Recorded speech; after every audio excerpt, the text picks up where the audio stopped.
नमस्कार, मैं हूं आपके साथ शिखा ठाकुर। हमारे खास प्रोग्राम क्या कहते हैं नरेंद्र मोदी में आज आपको सुनवाएंगे पीएम मोदी का वो ऐतिहासिक भाषण जो उन्होंने 6 नवंबर 2016 को नई दिल्ली में दिया। अपने भाषण में प्रधानमंत्री ने कहा कि विकास की अंधाधुंध दौड़ में प्रकृति का जितना शोषण इंसान ने किया उतना किसी ने नहीं किया, और अगर ये कहे कि सबसे ज्यादा नुकसान पिछली कुछ शताब्दियों में हुआ है तो गलत नहीं होगा, और इस कारण आने वाले समय में चुनौतियां और ज्यादा बढ़ने जा रही है। विकास की अंधाधुंध दौड़ में प्रकृति का जितना शोषण इंसान ने किया उतना किसी ने नहीं किया। अगर कहें कि सबसे ज्यादा नुकसान पिछली कुछ शताब्दियों में हुआ है तो ये गलत नहीं होगा। ऐसे में आने वाले समय में चुनौतियां बढ़ने जा रही हैं। वर्तमान समय में global food, nutrition, health, environment, security के लिए एग्रो बायोडायवर्सिटीज पर चर्चा, उस पर रिसर्च, ये बहुत अहम है। अपनी जियो डायवर्सिटी, टोपोग्राफी और विभिन्न प्रकार के अलग अलग क्लाइमेटिक जोन्स की वजह से भारत बायोडायवर्सिटी के मामले में बहुत ही समृद्ध राष्ट्र है। पश्चिम में रेगिस्तान है तो उत्तर पूर्व में दुनिया की सबसे ज्यादा नमी वाला हिस्सा है, उत्तर में हिमालय है तो दक्षिण में अथाह समुंदर है। भारत में 47,000 से ज्यादा प्लांट स्पीसीज पाई जाती हैं और जानवरों की 89,000 से ज्यादा प्रजातियां हैं। भारत के पास 8,100 किलोमीटर से ज्यादा का समुद्री तट है। ये इस देश की अद्भुत क्षमता है कि सिर्फ 2.5% भूभाग होने के बावजूद ये जमीन दुनिया की 17% ह्यूमन पॉपुलेशन को, 18% एनिमल पॉपुलेशन को और 6.5% बायोडायवर्सिटी को ये अपने में संजोए हुए हैं, संभाल रही है। हमारे देश की सोसाइटी हजारों साल से एग्रीकल्चर बेच रही है। आज भी एग्रीकल्चर सेक्टर देश की आधी से ज्यादा आबादी को रोजगार मुहैया करा रहा है। इंडियन एग्रीकल्चर की फिलॉसफी रही है नेचुरल रिसोर्सेज को इंटैक्ट रखना, उनका कंजर्वेशन करते हुए अपनी आवश्यकता भर और उसके मुताबिक उन्हें इस्तेमाल करना। आज दुनिया में जितने भी डेवलपमेंट प्रोग्राम्स हैं वो इसी फिलॉसफी पर ही केंद्रित है।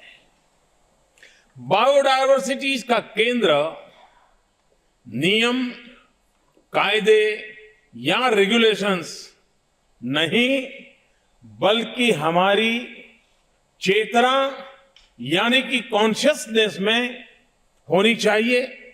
इसके लिए बहुत कुछ पुराना भूलना होगा, बहुत कुछ नया सीखना होगा।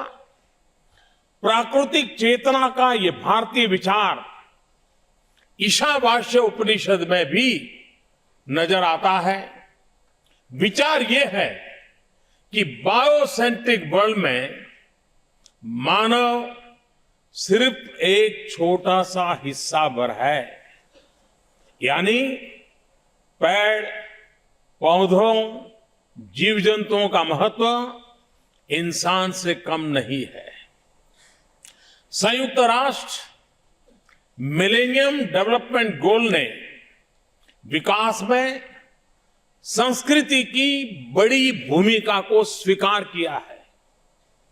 UN 2030 agenda for sustainable development में भी माना गया है कि सतत विकास के लिए संस्कृतियां और सभ्यताओं का योगदान नितांत आवश्यक है।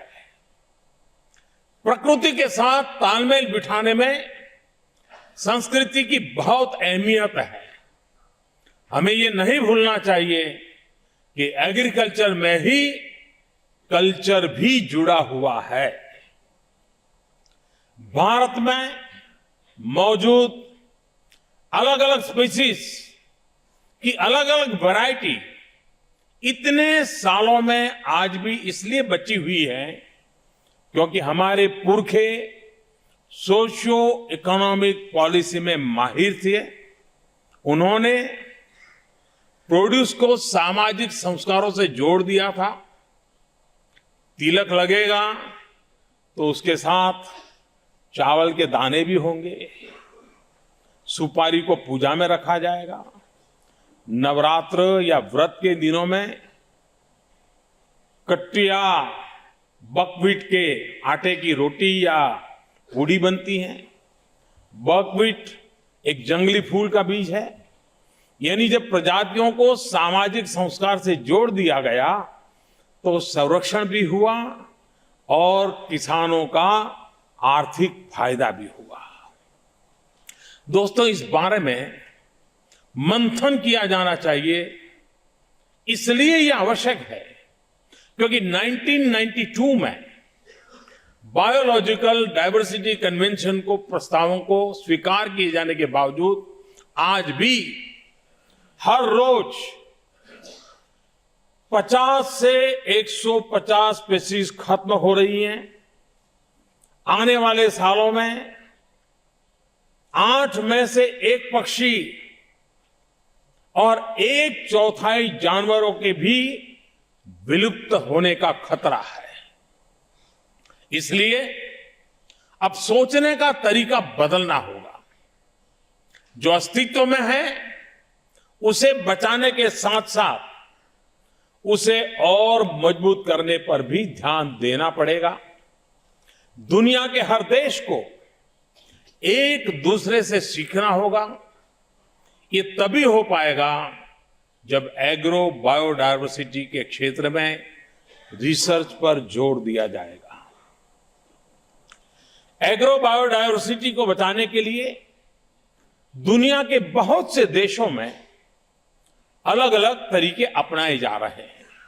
इसके लिए उचित होगा कि आप सब मिलकर के विचार करें कि क्या हम ऐसी प्रैक्टिस की रजिस्ट्री बना सकते हैं जहां सभी प्रैक्टिसेस को मैप करके उसका रिकॉर्ड रखा जाए और फिर साइंटिफिक तरीके से रिसर्च कर देखा जाए कि किन ऐसी प्रैक्टिसेस को और बढ़ावा दिया जाने की जरूरत है।